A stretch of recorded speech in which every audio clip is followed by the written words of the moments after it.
Welcome to the Apple Insider Podcast. This is your host, Stephen Robles, and this week, William Gallagher joins me, and we talk all about the M1-powered MacBook Pro, the new HomePod minis, and all the changes in macOS Big Sur. This episode is brought to you by Headspace. Try 1 month totally for free at headspace.com/AppleInsider. And SanDisk. Get 15% off select featured products at sandisk.com/AppleInsider. And the Nebbia by Moen Spa Shower. Get 15% off site-wide at nebbia.com/AppleInsider. Hello and welcome to the Apple Insider Podcast. This week, joined by William Gallagher across the pond. How you doing, William? I am very well, but I'm concerned for you. Concerned? I really am. Oh boy. Because you've got all this new equipment. Your house has got to be full. I do. Can I help you in any way by taking your iPad? Anything like that? You know, Well, of all the new devices, I don't know how you feel about this, William. I feel like this fall, Apple has probably released the most devices that I can remember in any season. I mean, we have the Apple Watch Series 6 and the iPad Air, not to mention the iPad 8th Gen normal iPad. All that was in the first event. Then we had 4 new iPhones, the Mini, 12, 12 Pro, 12 Pro Max, and HomePod Mini. And then all the M1 MacBooks, which is like 2 announcements in one because you're announcing a new processor, it's their first Apple Silicon, and 3 computers. Have you ever remembered a season like this where they just released a ton of stuff? I can't think. Actually, you even in that long list, you missed one. There was the Apple Watch SE, which actually I think is the watch true. I'd go for if I didn't already have a Series 4. But yeah, you're right. And almost all of it I really want. Oh, and yet there are still going to be people that are saying, well, there's no AirTags yet, is there?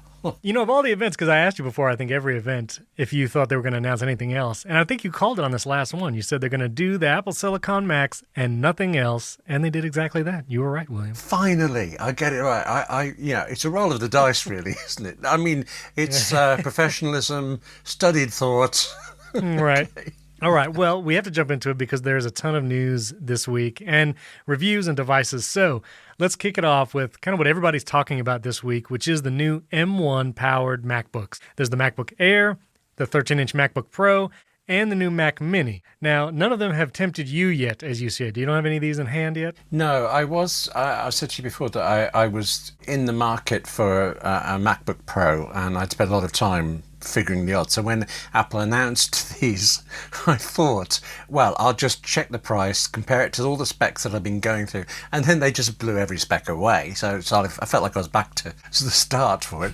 And then I spent so long trying to figure out the difference between an Air and a Pro. And I think I understand now that I probably would want a Pro. But I'm still in the confused stage. It's a Pro you went for, isn't it? Am I right? It is. So let's talk real quick. First of all, you should definitely check out listener Daniel's review of the 13-inch MacBook Pro on AppleInsider.com. It's the first link in show notes. He did an awesome review. He gave it 4.5 stars, high marks for this new MacBook Pro. But here's the deal. I was watching all this stuff go down during the week. You know, MKBHD was one of the first. He had his video out, and then our videos came out in reviews. And I was holding off because I have my 16-inch MacBook Pro. I'm actually recording on it right now because Audio Hijack is not yet updated to be compatible with M1 Max, which we'll get to in a minute. But I ordered the 13-inch MacBook Air because I was like, the MacBook Air is outperforming everything, even my 16-inch apparently in some people's reviews. So I was like, okay, I want to try it. I'm going to get it. So I ordered the MacBook Pro online, several days after the event. And unfortunately, ship dates had slipped like way into December. And so I wasn't going to be getting it for, 3 or 4 weeks. And as the MacBooks were starting to become available on Monday or Tuesday of this week, I checked my local Apple store, which is still open in Brandon, Florida, and they had a lot of these Macs just in stock, ready to pick up. And after watching a lot of the reviews, I chose to cancel my Air order. I got the 13-inch MacBook Pro, 1 terabyte, 16 gigs of RAM. I did it for next day pickup at the Apple Store, and I was able to get it this past week, Wednesday, actually. So here was my decision making, and you can let me know what you think. But, there's 2 main differences, basically. Aside from the body style, where you get the wedge shape on the Air, the MacBook Pro, it has the same number of ports, same kinds of ports. But from all the reviews, what I saw is you get a little bit better battery life because there's bigger batteries. And 2, sustained performance. Obviously, it's the same 1 M chip. If you get the higher end MacBook Air, you still get the 8-core GPU. The lower end Air has the 7-core, but you can get the same exact M1 in both machines, the Air and the Pro. But the Pro does have that cooling system. And all the reviews, John Gruber and a bunch of others said you don't even hear the fan. So, who knows how much it's cooling. But whatever it can do, it is able to sustain the performance of the M1 at that highest speed for longer. And the one use case that I have that I would want to do that with is I do encode video periodically, like once or twice a week. I'll have like a 20 or 30 minute video that I have to go through compressor and push it out. And so I was like, well, if it's going to save me a little bit of time, I just like peace of mind. And Jason Aten, who's been on the show, he writes for Inc., he was like, you basically just bought a touch bar. And I was like, listen, you don't got to diss me like that publicly on Twitter, okay? I'm not crazy about the touch bar. That is the other major difference. But I would have that nagging question in the back of my mind every time I export a video on that Air, could this have been faster on the Pro? And so to pre-remedy, to get ahead of that thought that I might have in the future, I said, let me just get the Pro. And also because I'm thinking this might replace my 16-inch MacBook Pro. I have an iMac at home, and I do a lot of work on that. And I got the 16-inch because it was super powerful. And this was about a year ago, almost exactly a year ago.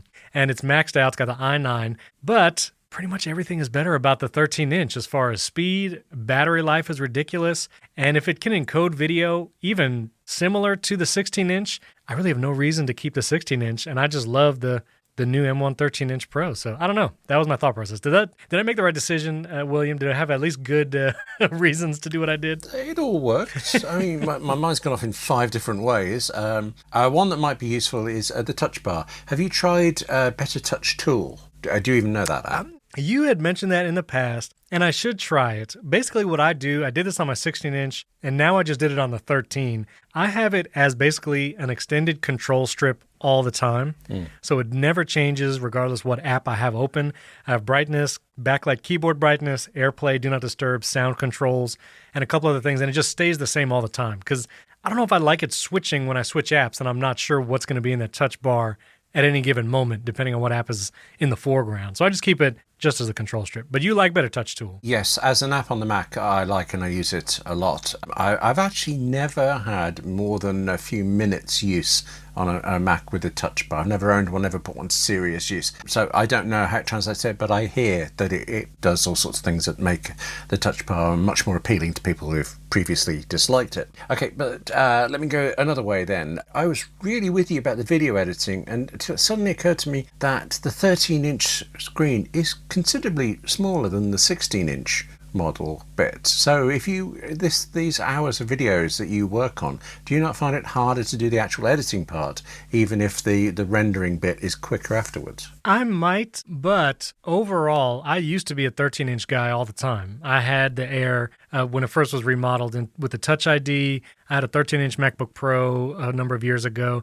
And all in all, because I have a desktop, I actually like the 13-inch size for portability and just taking it out real quick and working on something.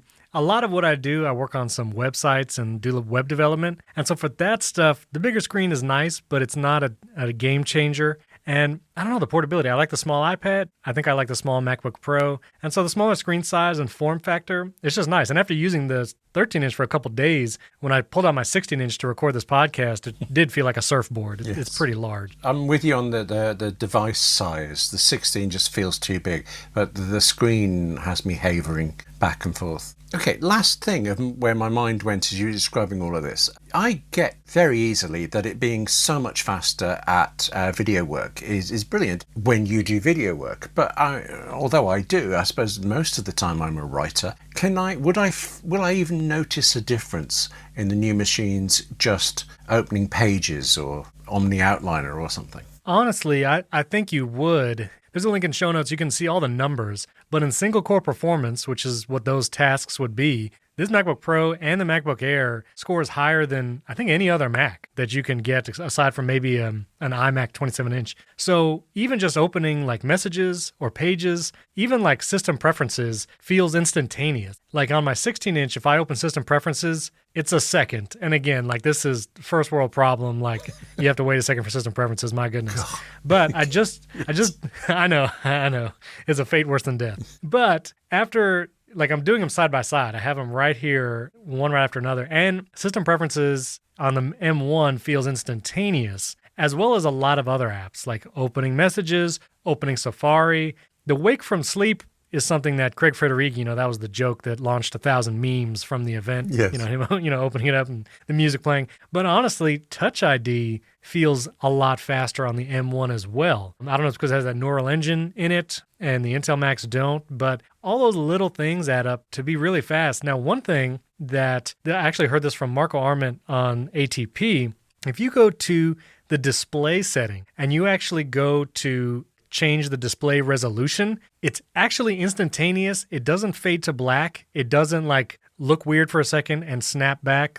It is an immediate and instant change in display resolution. I don't know where else you would see that, but little things like that, you just don't have to wait for it. It's just instant. Okay. So, all right. You've won me over, I think. I know, I'm tempting you. Okay, so if that wasn't enough, let me go here. Everyone's been talking about the battery life on these new Macs. And I was a little skeptical. Again, friend of the show, Jason Aten, and a bunch of people posting screenshots, been using it for, 5 weeks, still at 90%. No, not exactly. But I will say, I installed Chrome this morning, and Chrome actually updated for the M1 Macs. You can actually download an Apple Silicon optimized version of Chrome today. I did that, and I was really leery because I was like, battery life, it's the one app that's going to kill my battery of everything I do, unless I'm doing Final Cut, but in normal day-to-day use. I downloaded Chrome. I used it a bunch this morning, and I will tell you, William, it was at 93% this morning. I didn't charge it overnight. I used it some last night,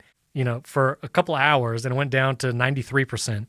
So it was at 93% at 10 o'clock this morning, and at 1 o'clock, it's at 78%. So it went down 15% in 3 hours with a ton of Chrome use, Twitter, doing a Safari and Chrome at the same time.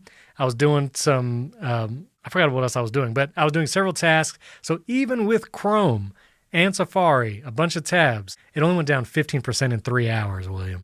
That's it. I mean, what are you going to do with that? I must be the only person who doesn't like Chrome. I find it heavy and oddly sluggish, and I don't know why everybody else loves it, but I was thinking with the battery life, what do I care? I use Safari, it's light and fast, but now even Chrome, even lumbering battery soaked up Chrome is not denting these things sufficiently. Okay, yeah, I'll give you that one. And I will actually agree with you. I really don't like Chrome, and I use it very sparingly. There are a couple extensions that are available to web developers specifically, especially if you use Squarespace, that are really, really useful, and it just saves a bunch of time rather than trying to go into the Safari web developer windows. So for those couple extensions, if I'm working on a website, I'll jump over to Chrome and use it, and then close it and try to never use it again until I have to.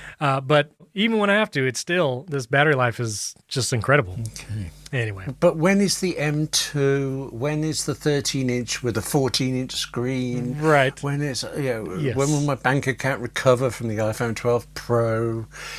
These are the questions that must be asked. This episode is brought to you by Headspace. Guys, I'm so excited to tell you and that they came on as a sponsor because I've used Headspace a lot in the past and I still use it today to great effect. Listen, life can be stressful even under normal circumstances. And in case you didn't know, 2020 has been a challenging year and even one of the most difficult times in some people's lives. So you might need stress relief. You might need to figure out how to get over some anxiety. Headspace is the way to do it. Headspace can give you a daily dose of mindfulness in the form of guided meditation and easy-to-use app. And listen, even if that sounds intimidating, let me tell you, I did not meditate before using Headspace, but walking through some of their programs, even for some specific issues, Headspace is an incredible app. Headspace is one of the only meditation apps advancing the field of mindfulness and meditation through clinically validated research. So whatever the situation is, Headspace really can help you feel better. If you feel overwhelmed or fearful, or maybe you have some burnout, Headspace has a 3-minute SOS meditation for you. Maybe you need some help falling asleep. Headspace has a wind down sessions that members swear by. And for parents, Headspace even has morning meditations you can do with your kids. Headspace's approach to mindfulness can reduce stress, improve sleep, boost focus, and a ton of other benefits. Again, I'll tell you, I've used Headspace for a long time. I actually really liked their Fear of Flying segment, Well, I'm not super fearful. I would always get a little nervous flying, and they have a specific fear of flying segment, and you can do that course, even doing it sitting at the airport or even when you get on the plane. And honestly, it really helps. And not only that, but if you do feel anxious or you just want to help get better focus, doing one of the Headspace sessions in the morning, I could really tell you it makes a huge difference. So listen, you deserve to feel happier, and Headspace is meditation made simple. Go to Headspace, just like it sounds, headspace.com/AppleInsider. That's headspace.com/AppleInsider for a free 1-month trial. And you get access to Headspace's full library of meditations for every situation. This is the best deal offered right now. So go to headspace.com/AppleInsider today. Our thanks to Headspace for sponsoring this episode. So those were some of the amazing things. Performance, battery life. I love the form factor. All those are great. Let me tell you a couple negatives. Coming from the 16-inch specifically. Number one, this only has 2 ports for a MacBook Pro, which is not ideal. And so actually, just yesterday, I was going to charge it, and I instinctively, because the way the charger was, tried to plug it into the right side of the MacBook Pro and was wondering, what is wrong with me? Why can't I get it? And well, it's because there's no ports there. So I really do prefer having 2 ports on each side just for the simplicity of charging direction. Minor thing, but it's a thing. And also, if you ever need to plug in like an audio interface, Ethernet, and power, which is something I do often for podcasting, you're going to have to use something like from Hyper, where you get a bunch of ports and stuff with one of those like bricks or docks, or you have to do something like that. So, if you have 3 things you need to plug in, that will cause you to have to get another device, another kind of dongle to do all that with this 13-inch MacBook Pro. So I wish I had 4 ports. It only has 2. That's a negative. 2, setup was super easy. I don't prefer to do Migration Assistant on a Mac. I actually really like to set up every Mac kind of fresh, only install what I want to install. I don't have to worry about any files or folders or weird apps that carrying over. So I do it from scratch. iCloud Drive actually took an entire day to appear for some reason. Everything else about the setup was super fast. But my folders in iCloud Drive, I tried all yesterday and I couldn't get them to show up. And magically this morning, they appeared. I don't know why, but they're there now. So that was a little setup weird thing. I'm sure not everyone will experience that. But the biggest deal that you have to decide if this will affect you personally, William, or you listener, if this is going to affect you. But not every app is compatible with the new M1. Lots of apps are, able to run in Rosetta in that emulation, but some just flat out don't run. And for me, the biggest deal, I use Audio Hijack every time I record anything, even if it's just solo, if it's with a guest doing a podcast. I'm using it right now. And Audio Hijack doesn't run at all. You can't even open it on the M1 MacBook Pro. And Rogue Amoeba said they are updating it. They already have a version that's working. They're going to push it out very soon, but it's just not available right now. Other apps like Pixelmator have already updated to take advantage of the M1, and that app is amazing. That's what I use when I do any kind of graphic stuff, and that's awesome. But depending on what you do, if you're a developer, if there's some tools or apps that you use that just don't run yet on the M1, well, that's a deal breaker. And so really investigate every app. I would also encourage you, if you do any kind of live production situation, like if you're doing video cards, any kind of Blackmagic devices, do not upgrade to Big Sur, which we'll talk about in a minute, and do not upgrade to an M1 Mac, because it's probably going to break a bunch of things. So do not do that. And I actually ran into that with an audio interface. I was actually really excited. I was wanting to upgrade my Scarlett Focusrite audio interface. And so I actually got the Universal Audio Arrow. It's a Thunderbolt 3 audio interface. The preamps are super powerful. It can even run like a Shure SM7B. No problem, no cloud lifter needed. And I plugged it in, tried to download the software, the driver, and it would not run on Big Sur. This wasn't even an M1 issue. This is just Big Sur. But you have to run Big Sur on the new M1 Max. You can't run Catalina. So that was a deal breaker for that audio interface. So I just returned that and actually went with the Sound Devices Mix Pre 3, which we'll talk about some other time. But that's a huge deal you have to consider, compatibility with the apps that you use that are mission critical. And so until Audio Hijack is updated, I have to keep this 16-inch around. But when it's updated and I can run it on my M1, William, if you'd like my 16-inch, I mean, I'll make an offer you can't refuse. Okay, I can refuse quite a lot of things, but if you go low enough. Yeah, sure. So anyway, those are the pros and cons. So now let me tell you, now you run a Mac Mini, don't you? Yes, 2018 Mac Mini, which I love, but I should have got with more storage and, I was going to say more RAM. I haven't really often run into RAM problems, but storage I have. So when you said you went for 1 terabyte, I was thinking, yeah, wise man. Yes. Yeah, and now what do you have in that Mac Mini? Oh, the base, the absolute smallest you could possibly get. Was that 128? I actually now boot from an external 500 because it was just cripplingly small. Wow. The 128. I was forever having to delete files just to get anything on it. I was down to under 5 gigabytes just running the apps that I normally use. So you forget video editing and things. Even just having an external 500 gigabyte one that I boot from, which does cause some problems every now and again. That increase in room, revolution. It was like getting a whole new Mac. Yeah, for sure. So I will now never buy the base level. I'll wait until I can afford the next one up, or at least 512, I think. Yeah, absolutely. Maybe, hold out to see if they have some kind of upgraded processor in the Mac Mini. That's one of the things where the Mac Mini and the MacBook Pro, Apple is still selling the Intel versions. So you can get the 13-inch MacBook Pro with 4 ports with an Intel chip still from Apple, brand new. And you can still buy the Intel Mac Mini, which also has more ports, which is, kind of weird as well. If you go from the older Mac Mini like you have to the new one, you lose 2 Thunderbolt ports, which is unfortunate. So I would really wait, but whatever next version of chips they come out, maybe it's the M2, maybe it's the M1X, I really think that next class of desktops like iMac, that's going to be incredible performance. And so that's my plan.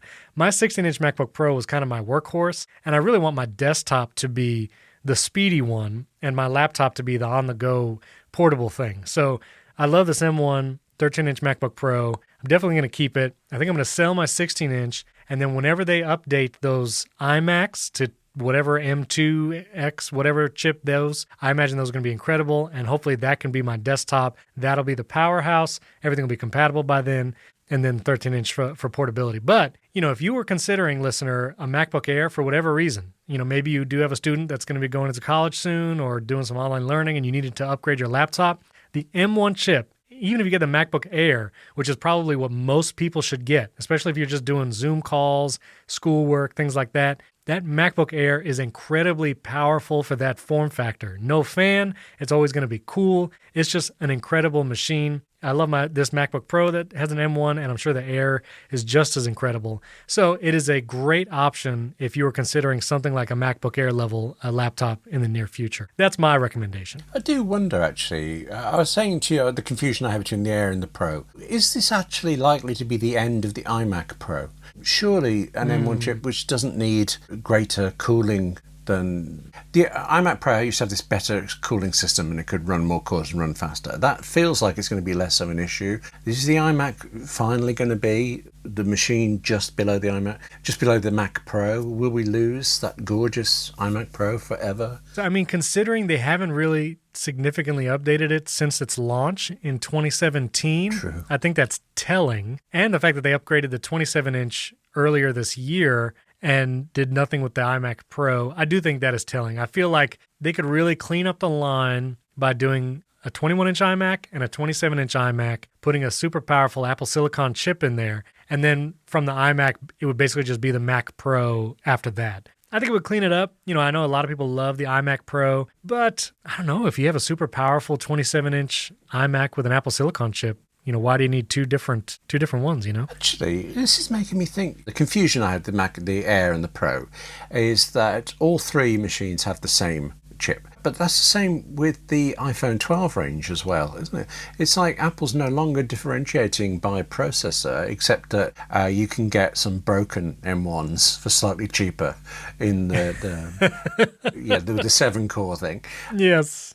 Are we going to have to change how we divide groups? How we point to the one we want as quickly as we used to? It feels like it's changing the whole environment of it, and I think for the better, because I look at specifications because I understand the difference is enough that I get what matters to me. But really, what matters to me is the only thing that gets what can I use it for?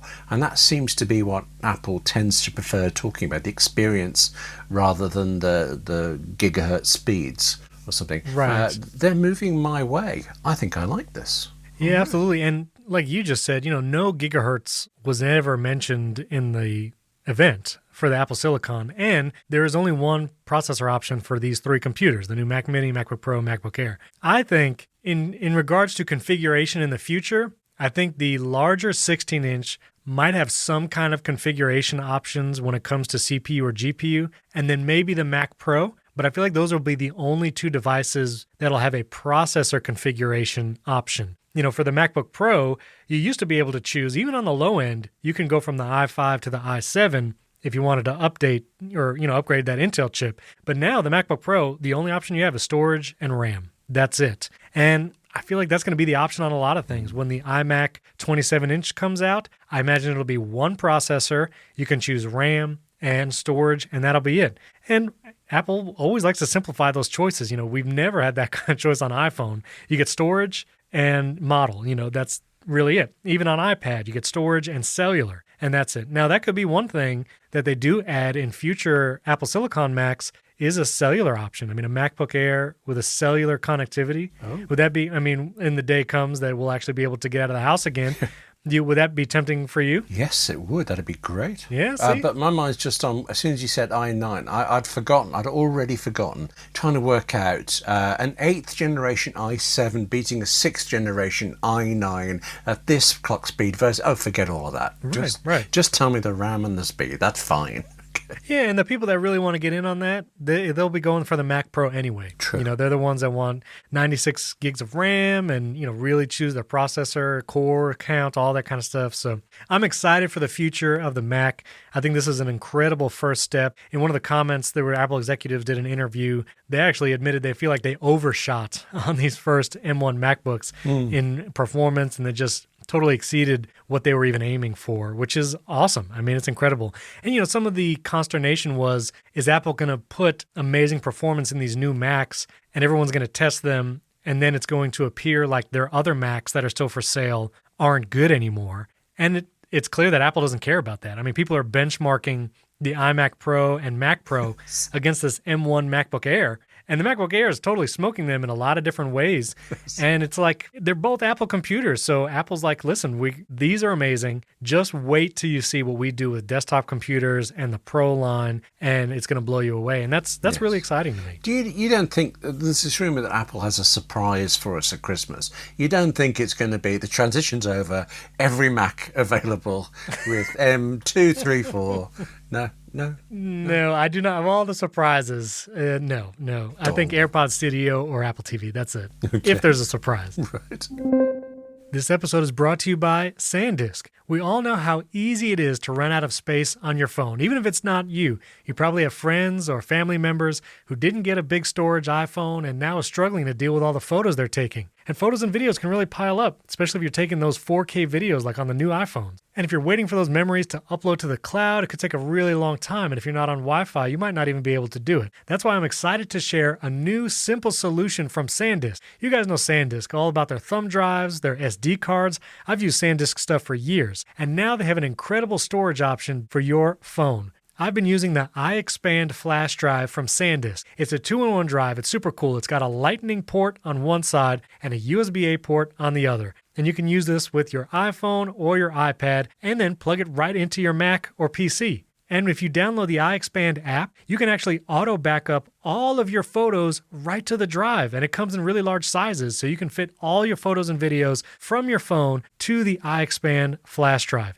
You can get 128 and even up to 256 gigabytes of storage on one of these iExpand flash drives. I really like it because I take photos and videos. Sometimes I'm going to be using them on YouTube, or if I'm going to do something for AppleInsider, and I can take a video and photo on my iPhone and then transfer it right to this iExpand flash drive and move it to my Mac, and it's super simple. Not only that, but I love how it integrates with the Files app on your phone or iPad, so you can access the thumb drive right from that Files app. It's super cool. So take my advice, start freeing up space on your phone with SanDisk today. Right now, you can get 15% off your first order of featured SanDisk products, but only when you go to SanDisk, that's SanDisk.com/AppleInsider. Don't wait, that's SanDisk.com/AppleInsider. Our thanks to SanDisk for sponsoring this episode.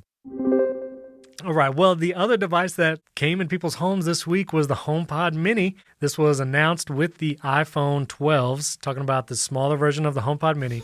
Now, you have one, William, but you are saving it. You're putting it into a time capsule, right? You're going to wait a year or something? This is your fault, specifically you.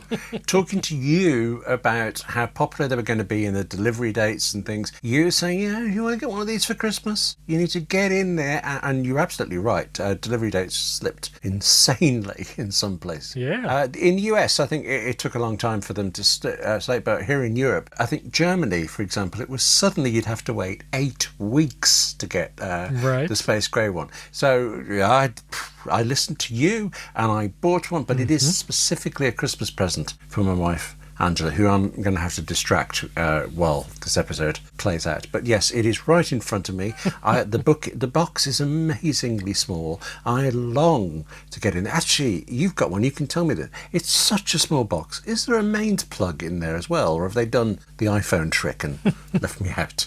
That would be terrible. No. And so just so you know, too, listener, if you order a HomePod Mini right now, at least here in the U.S., it looks like the free delivery option would be December 15th to 22nd. So if you really want one as a Christmas present, now might be the time because those delivery dates are slipping. I would also like to point out this has been a terrible year. We all deserve to buy ourselves Christmas presents as well as other people. Let's just put that in the background. Let's. You're just looking at me now. Okay. That's right. No, I agree. Listen, and at $100, let's talk about this actual device because I got 2 in the mail this past Tuesday, and like you, the boxes, it took me actually a second to find the boxes on my front porch that the delivery person left because they're so small. And like the guy put them right up against the house on the side of the door. And I was like, where are these things? So tiny, the box. But if you get multiple, Apple ships them individually. So I actually had 2 very small cardboard boxes on my stoop. One for each HomePod Mini. They don't package them together. I will say Andrew and I talk at length about the HomePod Mini on the HomeKit Insider show that comes out on Monday. So definitely check that out. But I will tell you, the size is surprising. I mean, even the augmented reality stuff that you could do to kind of look at it against other devices, it really doesn't do justice. Like, it is so small. I described it as a softball if you were to squish it. If you took a softball and you squish it down like a sandwich just a little bit, you basically have a HomePod Mini. And it's an ellipsoid is the shape name. It's not a sphere.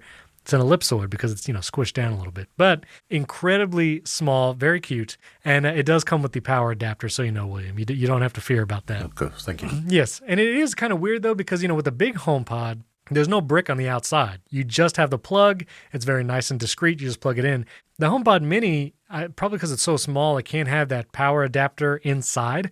So it actually comes with the 20-watt power adapter, the one that you would use with like your MagSafe charger for your phone, and that plugs into the wall. So it's almost like the power adapter is like half the size of the HomePod Mini. So it looks a little funny if you can't like plug it in behind something. One of the places where I put it, it's plugged in right next to it, and it's just massive power plug next to tiny HomePod Mini. So that's a little weird. But I will say it is a really cool device.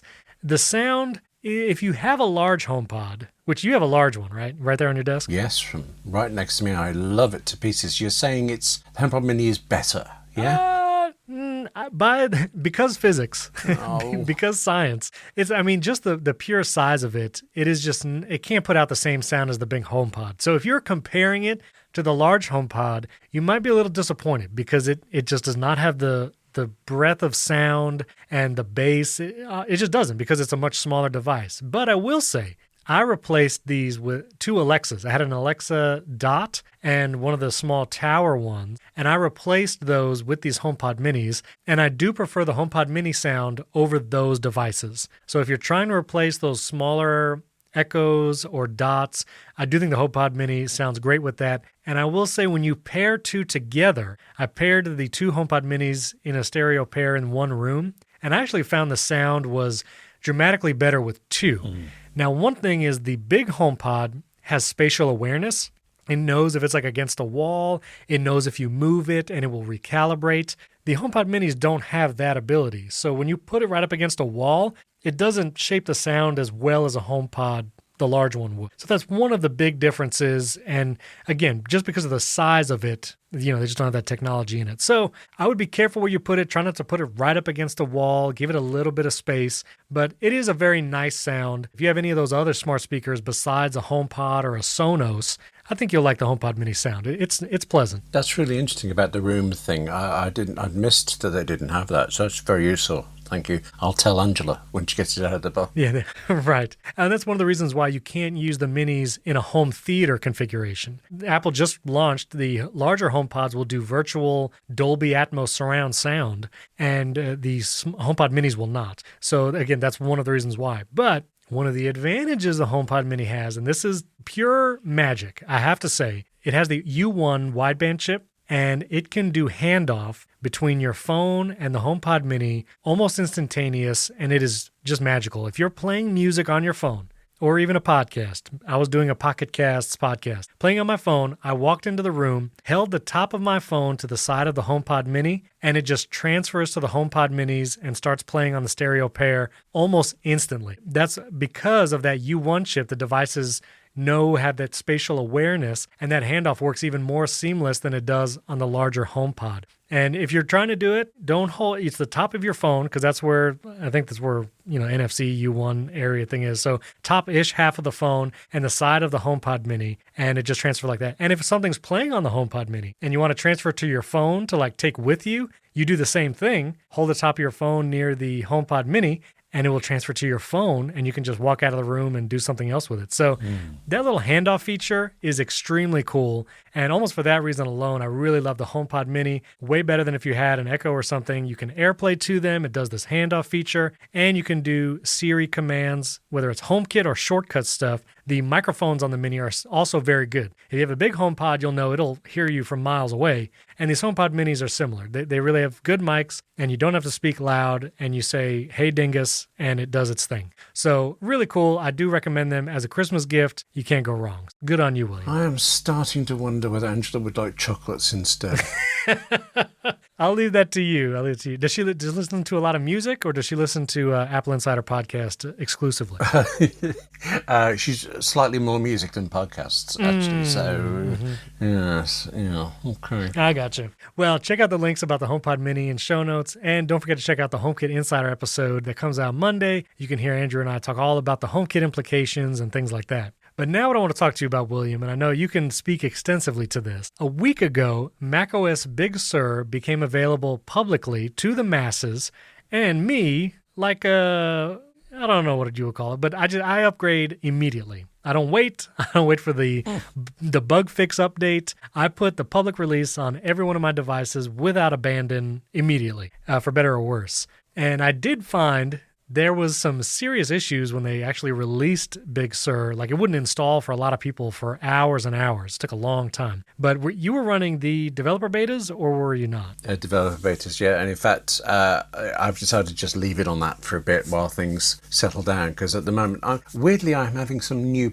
oddities in the last few days, when I don't believe I've updated even the beta, but something has changed somewhere. I'm just leaving it with this because everything I'm using works, and then in a couple of weeks' time I'll come off the developer beta and go onto it proper. But yeah, if it hadn't been just a fluke of what I was doing at the time, was in the middle of a big Final Cut Pro edit when it dropped, I would have hit the button and walked away waiting for it as well. So I feel like I lucked out a bit there. But I mean, I like it when it works. I sound very negative, but the other day I had to go back to macOS Catalina for a bit, and it felt so wrong, so old. Really? So you've been using it for a while. This is my first week with it. And so I actually have a tweet thread with some of my initial reactions, and I'll see if you identified with these, maybe when you started running the developer ones, or if you still feel this way.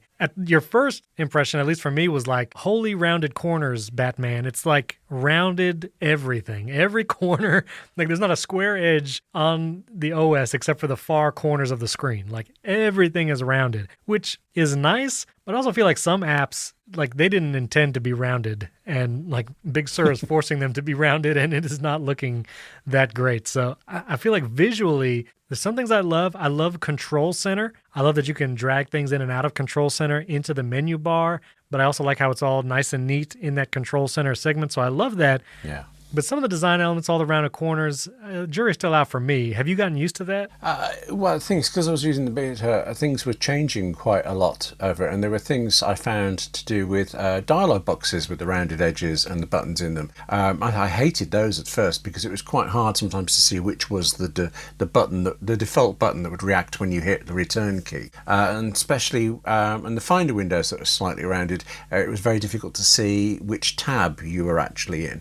So now that those have been fixed, I feel like I've forgotten anything else. I'm just glad that those are gone. In fact, I was looking at I have a very wide monitor. I'm looking at how many rounded corners there are, and now you put it back in my head, it is distracting. So thanks. Yeah, you're welcome. There. It is true. And also in system preferences, I don't know, if you open system preferences, some of those icons now, I guess they're bringing back some skeuomorphism and a lot of roundedness, but some of those icons just look dated to me. Like the notifications bell in system preferences, and even like the network, the globe with the little lights and strings.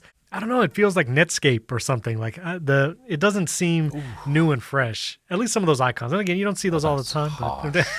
That's very hard. Sorry, not Netscape per se, but it just feels, I don't know, dated. It does not feel that way to you? I actually opened system preferences while you were saying that, and I realised, again, I suppose usually when I go in, I'm going to do something in particular, or I use Alfred that lets me go straight into notifications or straight into displays or whatever. So I hadn't looked at it, and now, yeah, I can see your point.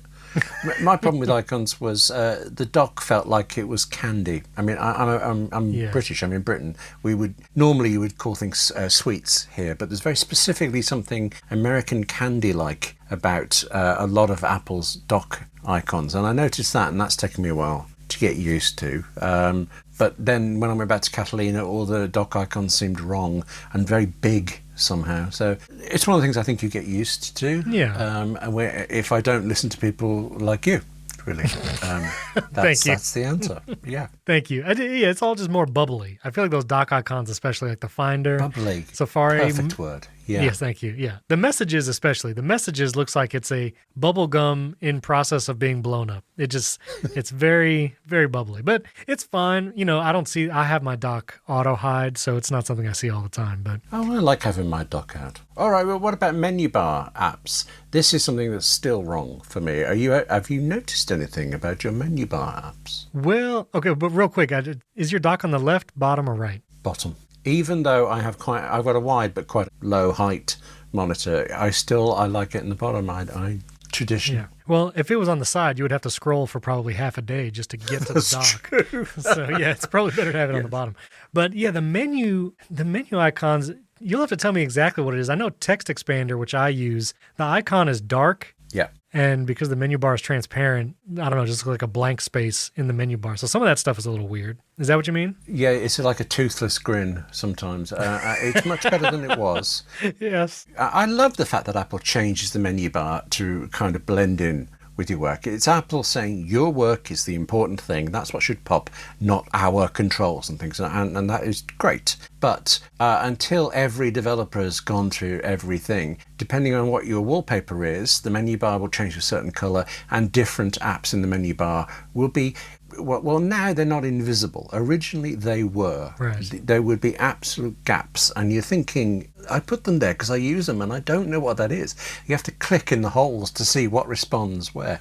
And as I look now, Creative Cloud is oddly dark with the background I've got, Text Expander, and I don't even know what this one is. I have some sort of calendar app and I can't tell. Is it Fantastical? what it is, but No, Fantastic Hour works fine for it. Has just this little regular icon. So it's something else. I think it might be part of iStat menus or something that I accidentally installed once. It's very good, but I didn't need it. So, yeah. I change. At the moment, I have that very gaudy Big Sur default background because I'm doing lots of screenshots and you want to show that it's this one. My normal wallpaper is quite a dark. It's a really close-up shot of some glass from a glass foundry I went to. A beautiful thing, I think, but much, much darker. And so when I switch back to that, a different set of apps vanish in the menu bar. It's so much better than it was. So you think you could send me that image? We can put it in show notes for our listeners if they'd like to use your wallpaper. Okay, yeah, I'd be proud of that one. Love it. I've used it for years now.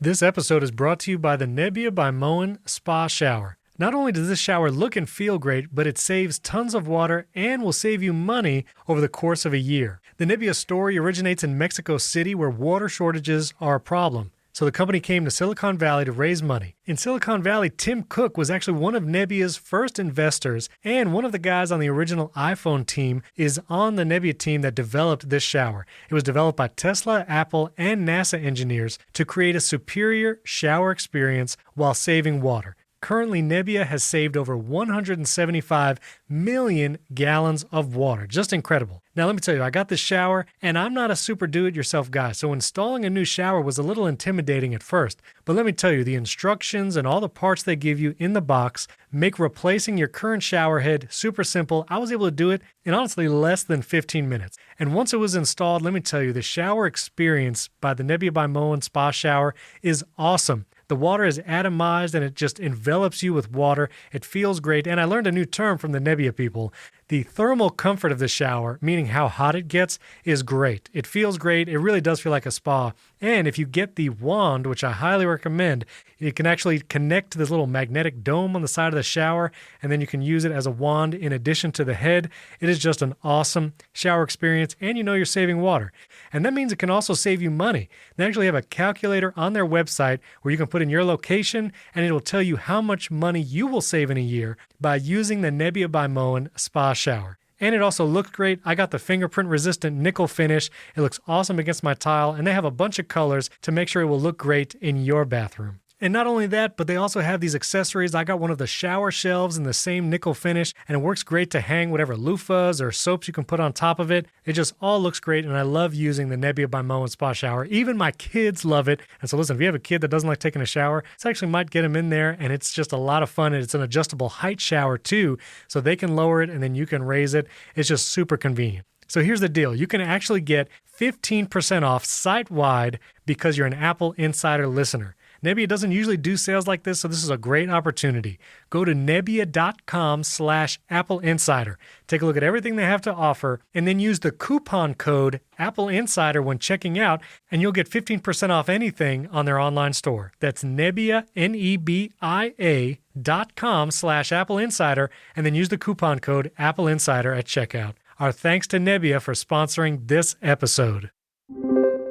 I will say a couple cool things I like about the menu bar. Right now, my Mac is in Do Not Disturb mode, and you get the little moon icon in the menu bar automatically when Do Not Disturb is enabled. Before, you would kind of have to do the notification slide over to see if you're in Do Not Disturb. So that's a nice little touch. And what I really like is when your AirPods connect to your Mac, the volume icon actually changes to the AirPods icon. And so if you want to know for sure if your AirPods are connected to your Mac, because sometimes it could be a little, they play the little ding like it's connected, but maybe it's really not. That little icon I found is more reliable, and you could see, oh, my AirPods are connected. I could see it in my menu bar. I'm ready to go. So that's actually a pretty nice little touch. I like that little bit of whimsy, as you would say. Yes. In the macOS. Yes. That touch of detail Apple does. I mean, it's classy, I think. Yeah, absolutely. Now, my final complaint, and then we can do overall thoughts. For some reason, I do a lot of quick look. You hit the space bar, you can look at a screenshot quickly, or you can, in any app, you press space bar, you do the quick look thing. I found the redesign of Preview, which I actually do use pretty often, whether it's to mark up a screenshot or to look at a PDF, I find the preview window actually looks so much similar to the quick view window. I'm never quite sure which one I'm in until I try to do something with it. So, because a lot of times I'll quick look a screenshot and then hit the markup button. And sometimes you can mark it up right there in the quick look. Sometimes you want to open it up in preview, and I find that to be a little confusing. I'm not sure. The redesign, the new preview looks so much like a quick look window, it's hard to tell it apart. So you can just look in the menu bar and see what you're in. But I don't know, at a glance, I've lost that at a glance ability to know where I am or what it is. I do have an answer, actually, to that. Oh. What you do is you have quick look act so slowly that you never bother with it anymore and you go straight to preview. That's what happens on my machine. Seriously, recently in the last few weeks, particularly a quick look of a video will take so long to open that I open it in QuickTime Player or something else. I don't know what's changed about that, because I used to be tapping that space bar for quick view all the time. I've been training myself away from it now. Well, if you get one of those new M1 Max, that quick look, it's very speedy. Oh, I just walked into that, didn't I? Okay. Yes. I thought you were trying to set me up. You're giving me a HomePod mini softball. I just thought I was ready to go. But anyway, but overall, I think I like a lot of the redesign. I'm getting used to the rounded corners. I don't have to look at the icons too often. And so the menu bar control center is definitely 2 thumbs up. I really enjoy that. And there's some apps that are updating for Big Sur and really adding some more features. 1Password actually had a big update where now it will pop your autofill options right next to the login boxes on a website. And it was actually a little annoying at first because iCloud Keychain and 1Password were popping up simultaneously as I would try to log into a website. And there's no way to dismiss one. You kind of have to click and figure out what you're doing. So I actually turned off the Safari autofill password option. It's still saving my passwords, but I made it so it doesn't pop up anymore. And now all I have is 1Password pop up right next to the login window. And when you click it, it'll also, if you have a 2-factor code, it'll automatically put that in on the next screen after you log in. So that 1Password update is huge, and I just love it. So if you use 1Password, update to the latest in Big Sur, it really works well. Actually, I may have a workaround for you on this as well. I use both Safari's thing and 1Password. And most of the time when I go to a login site, it's asking me up front for a username and password. You type in username and yes, 1Password, and they seem to fight. But I found if you click away and then click in the password field, just the Safari one came up and I was able to select that. Rubbish if it's one of those that asks password and then on the next screen, username and then password on the next screen. But for one I was trying just moments before we talked, that seemed to let me have the best of both worlds. But okay. Well, and I think the setting I have now, it won't autofill, but it is still saving them. Right. So I think if I create a password, it'll save it in iCloud Keychain and 1Password, but it won't, the window won't pop up anymore. And I actually prefer to default to 1Password because of that 2-factor authentication built in. And I do that on... I do, yeah. Pretty much 1Password is brilliant. Yes. Yeah. So that's cool. I also saw the Bartender 4 has an update, and if you really want to customize that menu bar in Big Sur, they have some really cool features for that. And I saw your app of choice, Hazel, had a big update as well for Big Sur. I haven't jumped the gun on it yet, but I saw they updated. Well, funnily enough, I haven't jumped the gun either. I imagine I will. I also use a thing called Keyboard Maestro. And all of these things have overlaps and things, and Hazel was doing a certain job for me, and then it stopped doing it because of other automation problems, nothing to do with Hazel. And in fixing it, I created, instead of multiple scripts and all sorts of things, I did one very long, very complicated Keyboard Maestro thing. And it actually replaces Hazel for this specific thing I'm doing. And it's enough that I'm wondering, do I also need Hazel? But I mean, it's been so good to me over the years. I think it's $20 to upgrade from it. I feel like throwing it $20, even if I never use it, because I think the development is so good. And you know what it's like when you buy any productivity software. You buy it for one thing and you end up using it for 100. Yeah, so absolutely. I'm sure I will. Yeah. I'm sure I will. But right now, I haven't, even though I was waiting for it to come out. Well, that looks cool. And then finally, this was actually an article you had, but Safari, I didn't realize you have a lot more customization options now in Safari. You get this little settings icon and you can change a bunch of stuff. You can change your background image for when you open a new tab or window in Safari. You can choose whether or not you want your iCloud tabs or reading list right there on that start page. And so I'll put a link to the show notes to William's article about that. But yeah, that's pretty cool. How do you have your Safari thing set up? What do you have on that start page? For a brief while, I put my wallpaper picture on there because I like it that much. Yeah. But then it was just too confusing, that window on top of the wallpaper. I realized I tried all of the new features and I experimented with all of them for a few days or weeks and some of them, and I've slowly stripped back, except I got into the habit over the last couple of years of pinning an awful lot of tabs that I was repeatedly going to, and I took the time to pull them out into Safari because the start page can show you, well, it shows you like your frequently used ones, which tend to be these same things, but also it lets you see many more of your bookmarks, I suppose. So I created a folder with most of these grouped together, and my new Safari window is much neater and tighter, and yet I'm quicker to get to the things I want. The things I want, have you tried out translation in Safari yet? No, not yet. Go to lemonde.fr right now, and it'll very briefly flash up translation available in the address bar, but then there'll be a little icon just to the left of the URL. Click on that, choose Translate to English, and pretty instantly the entire page is redone from French into English, and it is a really good translation. It's far better than just like a word-for-word swap that I think sometimes Google Translate is guilty of. It works in context. I'm learning French through Duolingo, so I read Le Monde, I suppose partly as part of the research for it, but it's no longer a thing that I use to study. It's another newspaper that I read because it's so quick and easy to get in there, and that's just great. Love it. That is pretty awesome. And yeah, I just tried it on that website. Man, it works great. And it says it's in beta, but yeah, it works awesome. Apple says that you do it on one page, the front page of Le Monde, for example. If you then go to another page in Le Monde, that it will just straight away translate it. And in fact, if you go to another site that's in French, it'll translate it. And I found that's far less reliable. I kept having to redo the page, but so what? It's just so good, even doing that. It's an absolute treat. And I'm very excited about it, particularly because Apple promised it, but said it was coming out only in America. So here I am in Britain. I did not expect to get it for some updates, and here it is. So yay. Here it is. That's very cool. Very cool. All right, well, let's hit just a couple other quick news bits here at the end. I know William was extremely excited for this. Twitter launched Fleets, which is their stories. Was that? Yeah. Perhaps my excitement was fleeting. Oh, man. Yeah. We just need to end the show right now.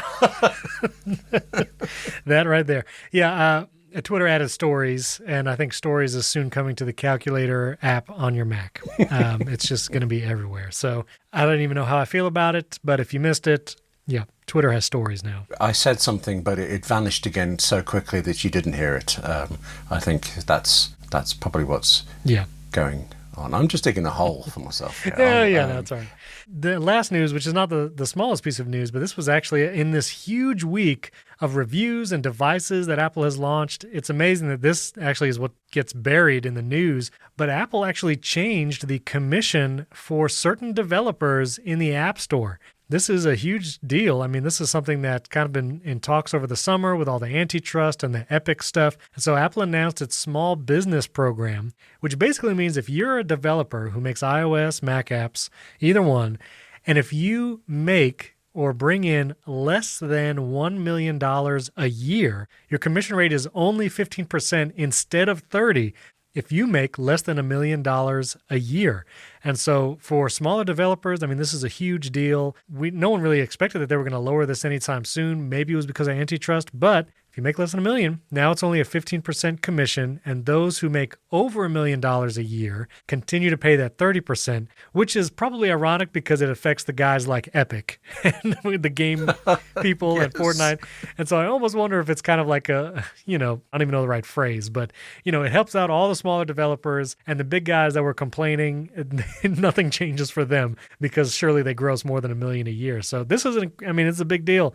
But 15% is now the commission if you make less than $1 million a year as an Apple developer. What did you think about that? Well, I thought it was good when I heard about it, but then both myself and Wesley Hillard on AppleInsider, we talked to various developers we knew, and some of them were like, yeah, right, this has happened now because, Antitrust, Fortnite, sure. But every single developer was not just pleased, they were ecstatic about it. And they were all up front saying this means more money for them. But some, James Thompson, who does Peacock, was saying it's particularly useful this year.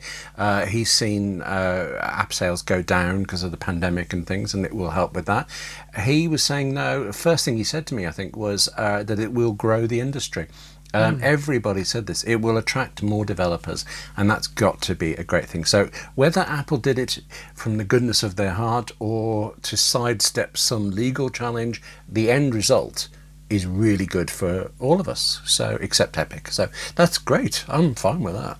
Yeah, it's pretty awesome. So we'll put the link in show notes to that. But yeah, great news. Big deal again for lots of developers out there. Well, if you have one of these new Macs, if you have thoughts about Big Sur, if you have anything you'd like to engage with us, you can tweet at William and myself. Our Twitter handles are in the show notes, as well as links to all the articles we talked about this week. So we'd love to hear from you. You can email us. If you haven't yet, we would greatly appreciate a 5-star rating in Apple Podcasts. That'll really help the show out, raise the ranks, be discovered by more Apple fans like yourself. Just so you know, we're not going to have a normal episode next week. It is Black Friday would be the air date for that episode.